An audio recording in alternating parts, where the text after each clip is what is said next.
Hey guys, welcome back to the channel. Today's video, we have a Yamaha EF 2000 IS inverter. Now I believe the main problem with this might be a short video because I got to call the customer.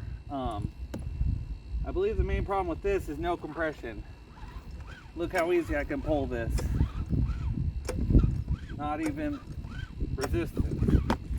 So what I'm going to do is I'm going to walk through two things you can check before you know if you have to dig into it or not. We're going to do a simple carburetor cleaner starting fluid test, and then we're going to check the valves if it doesn't start with the carburetor cleaner. So without further ado, let's try to start it how we normally start it. Switch on, gas on, choke out. Let's see if we can even get her to pop.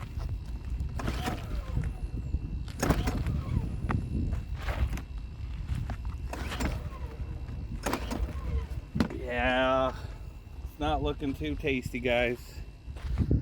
Okay, so here's a test you can do for the at-home user or the weekend warrior, the DIYer. You know, if you're not doing this all the time and you really don't want to buy a compression tester just to test your compression, I'll show you two tricks.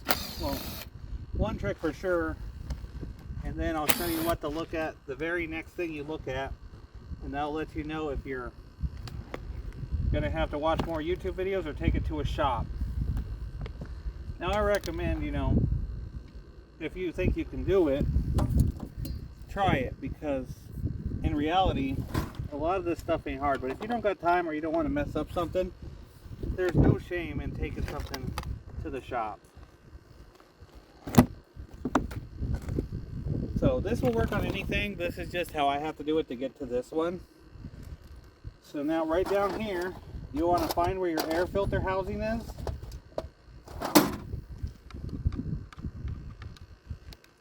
And on these inverters, they're always down here, whatever.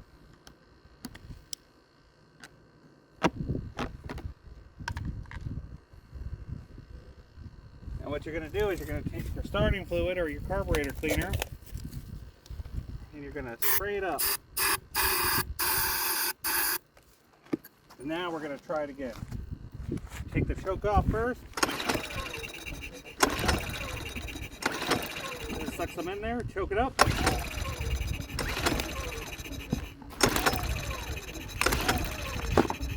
Still nothing, not even a quick little pop. Nothing. Nothing. So now on this inverter here, I want to go to the next part.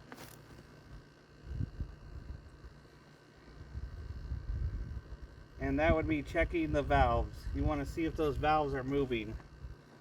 So on your machine, all you got to do is find where your valve cover is, which it looks like this. It's right here. You're going to find the correct bolt. Normally it'd be a 10 millimeter. You're going to need a little force, so I'm using an impact because they're torqued on there. You're going to take off all the bolts.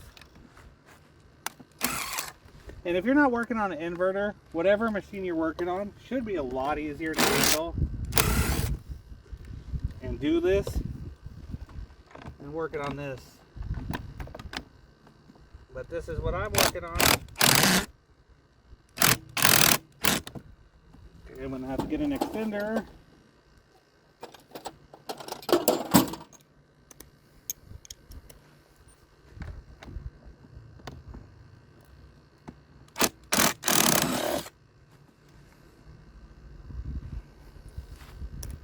There we go, all four bolts are off.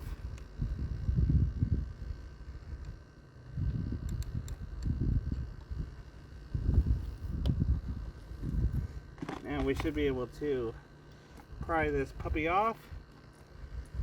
Like I said, you won't have this plastic piece blocking it.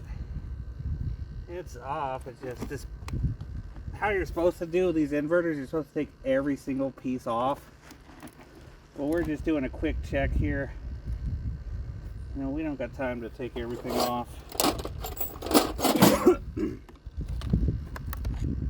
we just pry it out of the plastic, we'll pound it back in. Now we inspect it. And look, bam, right there, boys. There's our problem. Let me get you up in here. See?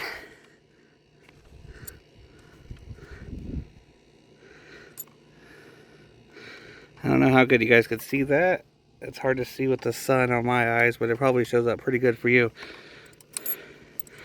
So let me pull out this rod. Let me take a peek at it. It's looking okay. It's looking okay.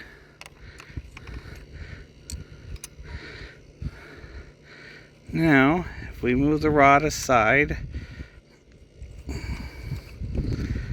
Hang on, let me put you back up on the tripod. And I'll try to get you guys a good angle up in here. So give me 1 second. Okay, so see, this is going to save us having to go from the shop if we can just put this back on. Which it should be pretty easy. Now, it fell all the way in, so we need to make sure it lines up with the tappet.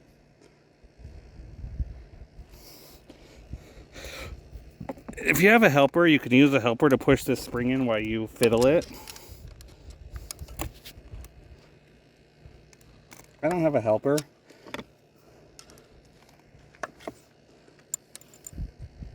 See, we want it right there. It's on the tappet now. Now we want to push this valve in.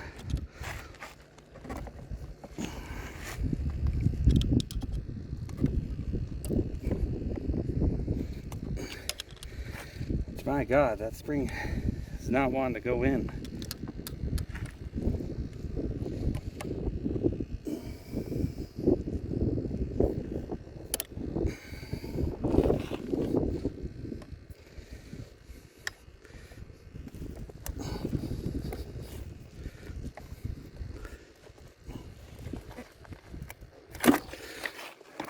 I might have to go get a helper. Let me make sure this one's going in. Yeah, see, that one's pushing in fine. This one's jammed up. That could be showing a whole bunch of other problems. I really don't want to take the rocker arms off.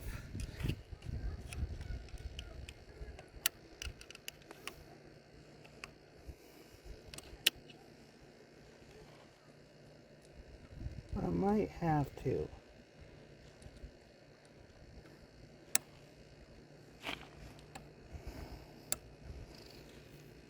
Son of a biscuit. The good news is, to remove these rocker arms, all I gotta do is push out this. But I have a feeling that plastic's gonna stop us there. I don't even know how much this I'm going to keep in and how much this I'm going to edit out. I might just do the full thing.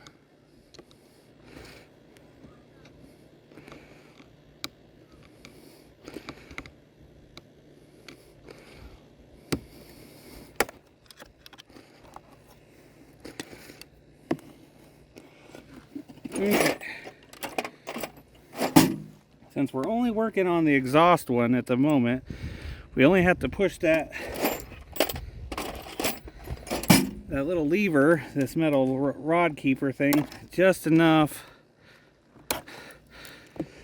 to get this exhaust off. Like I said, if you guys took it all apart, we'd probably already be done, but that's an hour worth of work just to try to poke something out. Trying to show you guys the full process here without editing, so you'll probably just see this whole thing in. So here we go. Here's the valve, here's the spring. We'll remove those for a second. Now what I want to try to do is push that valve in and make sure it is going in.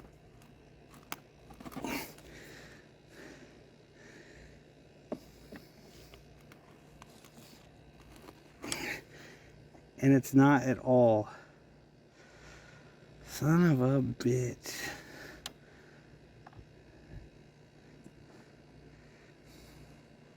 I even think this thing's missing the keeper.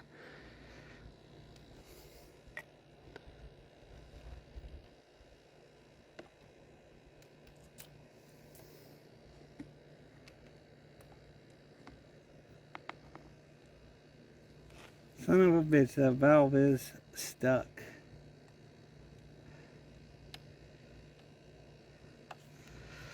See, because this one has no problem going down.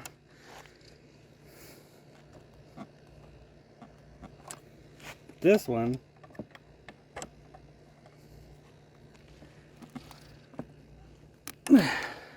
is jammed. So I'm going to call the customer and see what they want to do about it. Then I'll come back to you. Okay, ladies and gentlemen, good news is customer says go ahead and try to fix it. So that is exactly what we're going to do in a later video. My main video for this was to figure out why you have no compression and what to check for. Because if you would have checked right here, it's always in the valve covers, more than likely is why you have no compression. So that was today's video, is how to do that, how to check for compression. You know, do the spray. If you fire up a little bit, you could have low compression, but we had obviously no pop at all. So there's that. Customer said let's go ahead and fix it. So that is what I am going to do on my next video. But then, ladies and gentlemen, again, we are done with another great video, and this was just to show you guys that you guys can, you know, check it yourself to see if you need to take it to a shop or watch another video. And if you guys hit that subscribe button and ring that bell, we'll go through and figure out why that valve is stuck on this machine. So if this video helped you at all, smash that like button. I'd really appreciate it. Also, if you guys want to watch more generator repairs, bam, whole playlist right there. Right under that that's what YouTube thinks you should watch next. Over here is that subscribe button. Until next time, guys, see ya.